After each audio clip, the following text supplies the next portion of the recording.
We are talking all things vision board, how to create your vision board for 2023. Now, if you want to increase the chances of hitting your goals this year, adding this one thing to your New Year's routine could make all the difference. Okay. It is that time of year when everyone is goal setting and creating those New Year's resolutions. But let me ask you, are you someone that sets and sticks to your goals? Here's the next question. Do you reward yourself when you do? Ugh, I know a lot of us need help in that rewarding department. Okay. It is so important if you're a high achiever and you're properly rewarding yourself for your work. Why? Because it's easy to burn out when you don't. Okay. Imagine if you hired somebody on your team and they were crushing their goals and they were working incredibly hard and always showing up just to get the job done. Whatever it took, they like takes it, did it. Oh my goodness. Whatever it takes, they do it. Okay. They thought about the business all of the time and they put it first. How would you treat them? Would you pay them well? Of course. Would you acknowledge them? I hope so, right? Now think about it. The person I just described, is you, right?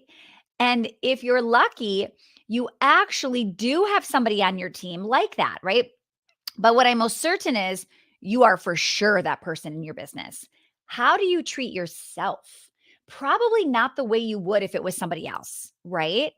And I think this is a really big mistake for many, many business owners, and a mistake I definitely made in the beginning, which is why I wanted to share this. Okay. We are so good at delayed gratification, too good, if you ask me, right? And sometimes it can come back to bite us. Now, today I want to talk about what is a vision board. Do I recommend using them? How to make one, how to actually manifest and make it happen, and then how to get it to actually like show up in your life, right? Now, I looked this up. The dictionary definition of a vision board is a collage of images and words representing a person's wishes or goals. Okay. It is intended to serve as inspiration and motivation.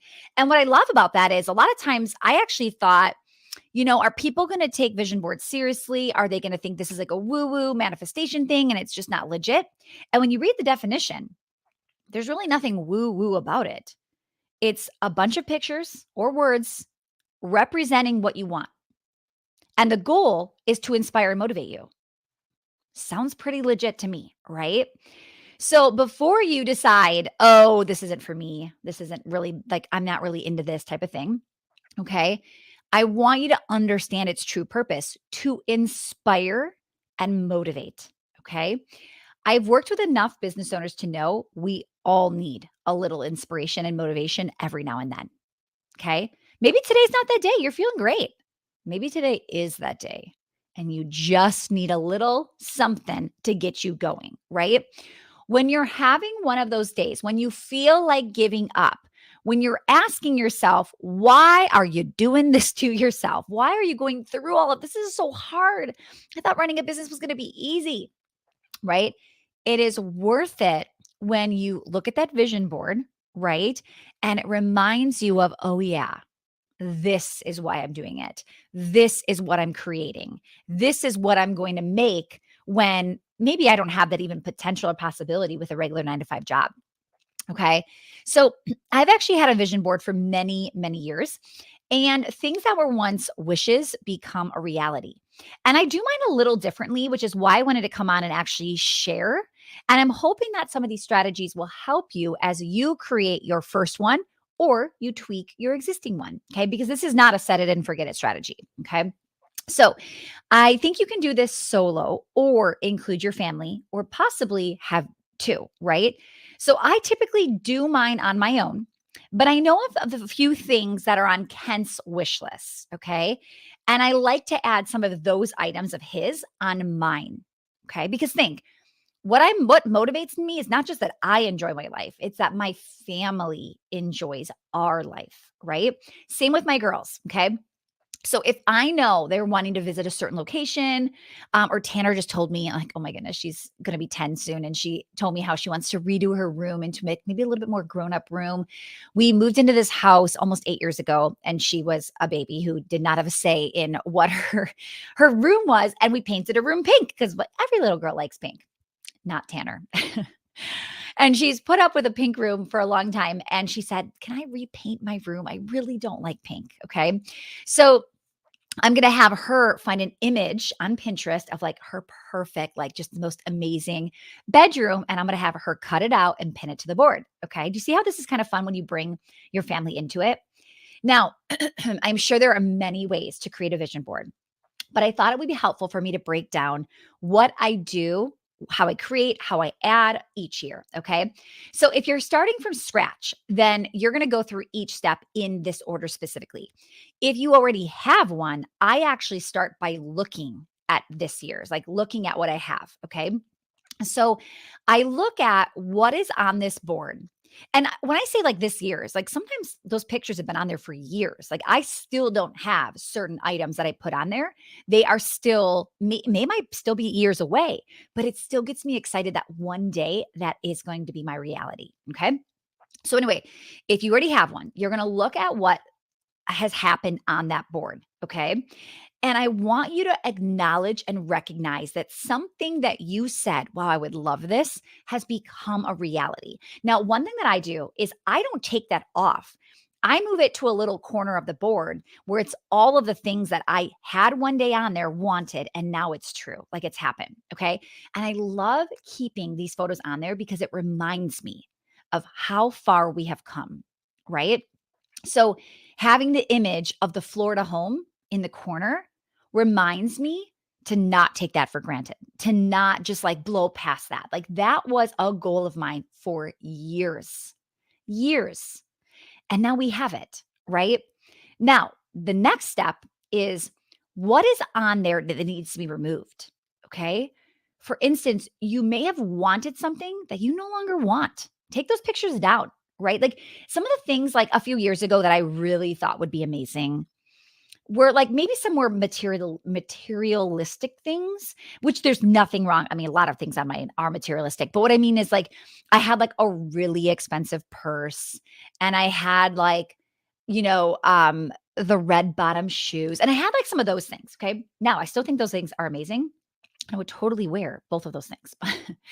But that's not really what excites me at 38. At 32, oh my goodness, I thought I needed to have those. Now at 38, I'm like, those shoes look really uncomfortable. Like, can I just get the most amazing flat shoes? Like, I'm just in a different place. So it's not that I've given up on that. I could go buy both of those things today. It's that it just doesn't light me up like it used to. Okay. So there is a clean up stage every year.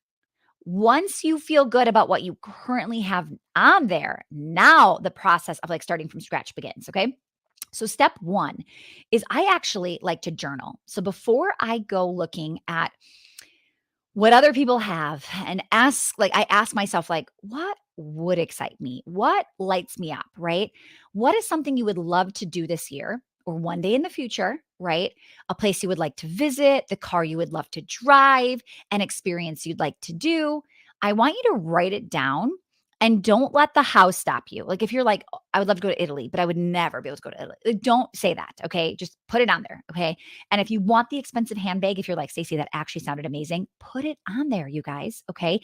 And like I have a nice Louis Vuitton purse, but I meant like I had one on there that was going to be like 5 to 7,000. And I was honestly like, my Louis Vuitton bag is good. Like I'm good. Right. So don't think I just said something so you can't have it on there. If you want the Louis Vuitton shoes, like put it on there. Okay.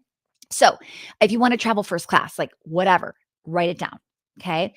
Just because it's too expensive or you would never spend that much, I want you to stop right there for just a second. Okay. This is about what would you want if money wasn't involved. Okay. So if I showed you the most beautiful 3,000 square foot home, and then I showed you another one that was 6,000 square feet. Okay. And I was going to sell them to you for the exact same price, which one would you choose? And don't limit yourself, okay? If you said 3,000 because you love the small, cozy, intimate feeling, great. If you said 3,000 because your first thought was, "Ooh, that would be really expensive to maintain that home," you're doing it wrong, okay? Stop being realistic with your vision board. That is not what this is, okay? So, here's a great example. We have this area, it's called Lake Geneva in Wisconsin, and it's actually a big Chicago, like people in Chicago, that's where they kind of have their up north home is Lake Geneva. But it's really close to our house, and I just love that we can go there pretty quickly. And it's amazing and beautiful, and the lake is incredible. And like the people that live on the lake that have waterfront property, it's like the Wrigley family, as in I think the Chicago Cubs, like one of those people, right? Like as in Wrigley Gum, like crazy, insanely successful people have these properties on this waterfront. Now, is it realistic that I'm going to have a property on that waterfront today? No, but you better believe it's on my vision board right next to the Wrigley Mansion, right? Like you go and you do whatever it is you want. Go big, let yourself dream. Like if you can't let yourself dream in your dreams, like this just isn't fun, right? So some of you might be stopping yourself from ever experiencing things because of limiting beliefs. There is no harm in putting down the vacation suite versus the cheapest double bed room you can find. Okay? If you just change that alone, you're going to think so much bigger. Okay. I think most of us play too small, and me included for sure. We stick with familiar things or we just go a little bit higher than what we're used to. Okay. When I travel for work, I don't pick the hotel. Like when I travel for work, I stay at wherever the conference picks, right? And could I stay somewhere else? Yeah, of course. But I like staying on site. I just think it's easy, right? It's just easier. And I like the convenience. So I stay on site. And I was recently at the Four Seasons. I was at Ritz Carlton, like some really nice five-star hotels. Sometimes I'm paying 500 a night. One place coming up very soon, I'm spending $750 a night, which my mind is still a little blown about that because that is pricey. I don't know that I've ever spent $750 on a night in a hotel room by myself. Yet, here's what's crazy. When I'm looking up family vacations, I would never spend money like that. It's so funny how we do these kinds of stuff, right? I just stayed at the Four Seasons Orlando by myself, had this beautiful room overlooking Magic Kingdom.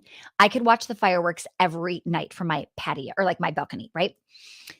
We're going to Disney as a family in February, and I would never even think to Google Four Seasons and check out their rooms, okay? And I just started to ask myself, like, why not? Right? Now, here's the thing that's just not what we did growing up. But what if we started to expand a little bit, right? What if we thought about it? So next summer, or this, I guess this coming summer already, I booked a trip to Mackinac Island in Michigan. We went last summer. It was such a total fluke. We ended up going to Mackinac Island because we wanted something driving distance with our RV. And I had heard about Mackinac Island. Obviously, we live in Wisconsin. We've heard about Michigan forever, but I've just never gone. And I was like, you know what? I had my skin cancer surgery. I was going to be healing. I couldn't coach for 2 weeks. I'm literally wearing like a baseball hat with a huge bandage on. And I was like, what if we went there the whole time and I just wore a baseball hat, right? And we fell in love with it. Can't even believe I'm 38 and have finally found this place that is, it's not totally close. I think it's like 6 or 7 hours from my home. Remember, Lake Michigan is in between Wisconsin and Michigan. So it's not like a quick neighborhood situation, but I fell in love with it. And we decided we're going back this summer. So my brain typically says, let's just find like a nice hotel and we'll get like the cheap 2 double bed room. Like that is what my brain says. And I just started to think a little differently this year. And I was like, you know what? Why not find the suite? Like, what would that look like? So we ended up getting a really nice place that has its own private hot tub and patio, and the kids are ecstatic. And it's like up on a hill, and it overlooks, I think it's Lake Huron, one of the Great Lakes.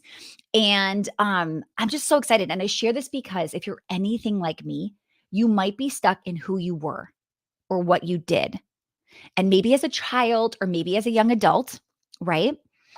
But why not go to the next level? Why not let yourself experience something you don't typically experience? Okay. Now, of course, I have to say this if you can afford it. I am not saying put that thing on a credit card and worry about it later. No, no, no, no, no. Okay. I have talked about being very cheap in the beginning of my business. I have been in business now for 20 years. I have the luxury of being able to spend money from everything that I poured into the business, right? The results that it has produced. Okay. I think you know that, but I just want to say it because I want to be very clear. Don't go buying crazy stuff when you can't afford it. That is not going to help your business. Okay. My point is when you're dreaming, forget about how much, forget about the how. Just put down what would be something incredible that you would love. And we'll worry about the how later. Okay. We'll worry about the how later, especially if you're in one of our programs. We've got the how. Like, you don't worry about that. Okay. All right. Step two. Holy cow. That was a big step one. Step two, find inspiration. Okay. So we just talked about what we're used to. And a lot of times that plays a part in what we pick, right? But today, social media, like there's a lot of horrible things about social media, but there's a lot of good things about social media, right? And one of them is showing us what we could have, right? Now, a lot of times people get depressed by seeing what they could have and they don't have. But I want you, instead of being jealous, I want you to let that be inspiration. Okay. Don't feel bad that you don't have it. You can create it too. So I want you to look at social media and think, why not? Wow. I used to think like, oh my goodness, vacationing on Christmas, like the week of Christmas, that'd be amazing. I used to think Christmas is just too expensive. Why would I spend, triple the price on airfare when I could just get an off week in February and go on a trip? And then one day I thought, but it'd be really nice to take a break when a lot of people are taking a break and business is just slow. What if I was the person that could afford to spend the crazy airfare? Like, we're literally leaving Christmas Day. Airfare is insane, insane. And I was like, we can afford it. So why not? Right. But that was on my vision board, taking trips when everybody took trips. Okay. Now, if you see someone's new, beautiful home they just moved into, I want you to think, why not me? Right? If they can do it, so can I. Maybe it's not your reality right this second. Okay. I want you to understand that it might not be. And this $4 million home went up for sale near me. And I honestly would never have told you that I wanted a $4 million home. And my husband and I, we were driving home from an RV trip and we saw the sign for sale. And here's what's crazy about this, you guys. All we can see with this house is a beautiful gate that you can't get in, with a really long driveway, and then like a massive, like they call them pole barns. I don't know if you know what that is out here, but just basically like, I don't know, like a 5,000 square foot, just like an extra garage for 5,000 square feet. Okay. We can't even see the house. We drove by, we saw that sign up, and my husband and I were like, oh my goodness, we need to find out immediately. Like, instantly, we both were like, we want this house. We couldn't even see the house, but we wanted the house. It's 20 acres. There's private trails. There's a swimming pool inside and outside, because of course you need both when you live in Wisconsin, right? The most beautiful sunroom, a bowling alley in the basement, all the things you could ever want. And I said to myself, one day, like, in the moment, it was not something, the house already sold. It was not something in the moment we were ready to go to the bank and say, we want this house. But I did say to my realtor when she told me the price, I'm not able to get it right this second, but one day I'm going to buy this house. This or something better. I'm telling you right now, I'm going to be coming back to you and I'm going to be getting this house. Okay. It could have made me jealous or upset that somebody else bought it. And they literally, I even said to Kent, a $4 million house is not going to sell very quickly around here. Okay. Because it's just not like, you can get a really nice house in Wisconsin for like $1 million, like a really nice house. A $4 million house. I'm like, how many people here can really afford $4 million houses? That house went so fast. And for pretty close, I think it sold for like 3.9. Okay. And I could have been really jealous of the person that just snatched it right up. Okay. But instead, I was like, when the time is right, that's going to be my house. That or something better. Maybe I'm going to build it someplace else, but like, that's the house. Right.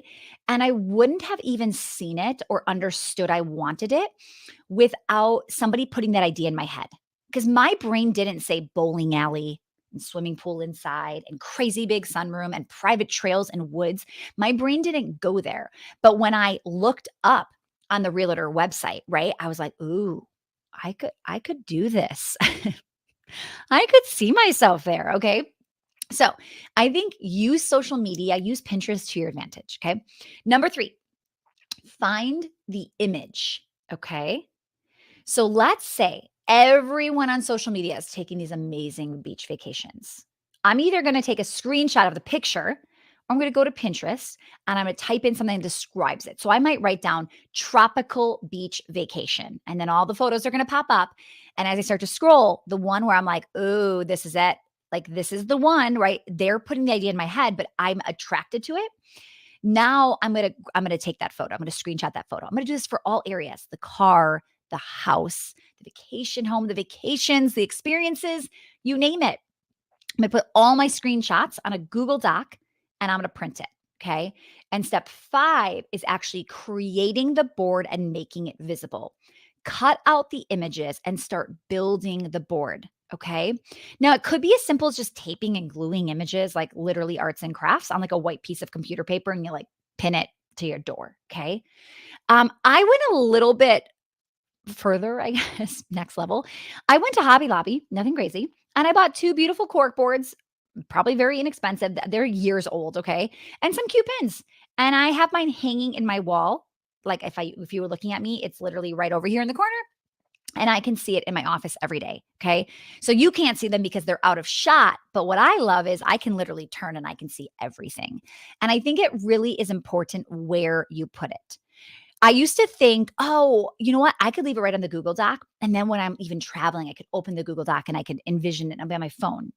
And then one day I was like, "Oh, I'm not looking at my vision board anymore because I forgot. Out of sight, out of mind." Right? If it's hidden, you'll maybe forget about it. And remember, this is to remind you. This is to inspire you. This is to motivate you. You can't be motivated by something you don't see. Okay? Now, I want to share that 2 houses ago where I live, okay? I had a vision board in my office. So this is actually in my first home that Kent and I we bought a duplex together. And I had this vision board in my office. And actually, no, I don't know when this was. This was definitely 2 houses ago though. And we packed up the vision board and then we actually moved into my parents' house for a year while we were building this house. And then we came here. Okay. I don't know if I have my timeline right, but it's definitely something with moving. And my point is, I remember, unpacking some boxes. You know how you move into a house and like literally 3 years later, you still haven't even opened some of those? I legit have boxes from the last move 7 or 8 years ago that we still haven't gone through. Yes, that I probably could just toss it by now. But anyway, so I had that experience and I opened it up and I found the vision board. And what was so crazy was at the time I wanted a second location. So what I had done was I had gone a second location for my studios. I had gone to LoopNet, which is like a commercial you can lease or buy commercial property. And I at the time decided I was picking the dream location as if I were buying it today and money was no object. And I went and I picked out the exact location. Okay. And I put that on my vision board, put it up in my office. We ended up moving, forgetting the box, whatever. Pull out the box years later. And I am the tenant at the time of the exact picture I put up. Okay. I had totally forgotten about it, didn't remember it was even on there. Right. But I think the more you kind of like understand what you want without like those limiting beliefs, I am sure I brainwashed myself into believing why not. Right. And I'm sure I played a bigger game because of it. And then when I went to actually say we're looking for a space, that space was still available years later, which was crazy, which also made me think, ooh, I've got some massive leverage. This has been sitting here empty for years. And I know that because I've been watching it. And we went in and we got this amazing, great deal for a 3-year lease. We're now out of that building. We've built our own building since then, but it's just so crazy. Like it's truly mind blowing when it could still be out of sight, out of mind, and still work, right? So I do want you to know, even if you only go through the process and you never even print or cut or create, it is still so helpful to envision it, to go through it and to be clear on what you want. I think the printing, the creating, the seeing it is going to 10x you, right? But I want you to know that too. Okay, so I actually have a short video showing you, not just telling you, but showing you exactly how I do this and what it looks like. Okay. And I even show my vision board in this video too. So if you're interested in seeing that, you can either just DM me on Instagram or comment under this video if you're watching it in video form, the phrase vision board, and I'm going to send that over to you. Okay. So being a business owner is hard. And some days it's really hard to keep going. Like you just want to give up. You just want to take a break, right? But when I'm feeling that way, I walk over to my vision board and I just remember, I just sit there and I look and I remember why I'm doing this. And I can go to the little corner and go, all that hard work created that. Because remember, I have this section that it's done. We've got that, right? And I've got that section to be grateful, which gratitude always helps. And then I go, and this is what's in front of me. This is my future. Right. So when I see that section of the created, or I see like Tanner's bedroom, and I think like, oh, I would love to be able to give that to her. Like I would love for her to feel so great about that. Right. And it motivates me. And that is the idea behind a vision board. Like this is not some woo-woo thing. This is real. Right. So hopefully you'll give it a try. Or you'll use this podcast to update your current one. Sound good? All right, friends, I got a big request. I want you to take me on Instagram when you've got them updated. So either share this episode, take a screenshot of this and say like updated, or if you're brave enough, let's show everybody what you're going after. Okay. Take me at Stacy Tushel on Instagram. I can't wait to see it and give you some feedback as well. All right. Have a phenomenal week, my friends. Happy New Year, and I'll see you soon.